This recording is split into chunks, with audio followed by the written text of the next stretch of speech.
মিশরের বিপক্ষে জয়ের পর ফিফার র্যাঙ্কিং আপডেট। দর্শক, ব্রাজিল কত নম্বরে আছে, ব্রাজিলের পয়েন্ট কত, কিরকম উন্নতি হয়েছে সেলেসাওদের, জানুন বিস্তারিত।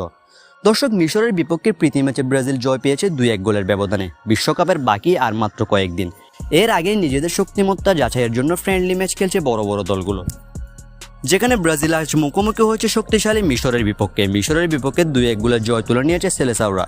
চলুন দেখে নেওয়া যাক মিশরের বিপক্ষে জয়ের পর ব্রাজিলের র্যাঙ্কিং কিরকম আপডেট হয়েছে। দর্শক, ফিফার নতুন লেটেস্ট আপডেট অনুযায়ী 1 নম্বরে আছে আর্জেন্টিনা। তারা আজ হন্ডুরাসকে 2-0 গোলে পরাজিত করেছে। 2 নম্বরে আছে স্পেন, 3 নম্বরে আছে ফ্রান্স, 4 নম্বরে আছে ইংল্যান্ড, 5 নম্বরে আছে পর্তুগাল।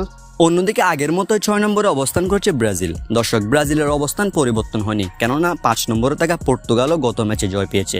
কিন্তু ব্রাজিলের বর্তমান পয়েন্ট হলো 1765.86, অর্থাৎ আগের তুলনায় পয়েন্ট অনেকটাই বেড়েছে ব্রাজিলের। মিশরের বিপক্ষে ম্যাচটি জয়ের মধ্য দিয়ে ব্রাজিলের পয়েন্ট বৃদ্ধি পেয়েছে। যদি পর্তুগাল গত ম্যাচে হেরে যেত তাহলে ব্রাজিল পর্তুগালকে টপকে 5 নম্বরে চলে আসতো। এখন দেখার বিষয় পর্তুগাল আগামী ম্যাচে কেমন করে, অর্থাৎ পর্তুগাল না হারার কারণে ব্রাজিল আগের মতো 6 নম্বর অবস্থান করছে। কিন্তু ব্রাজিল 6 নম্বর অবস্থান করলেও ব্রাজিলের পয়েন্ট বৃদ্ধি পেয়ে ব্রাজিলের পয়েন্ট এখন 1765।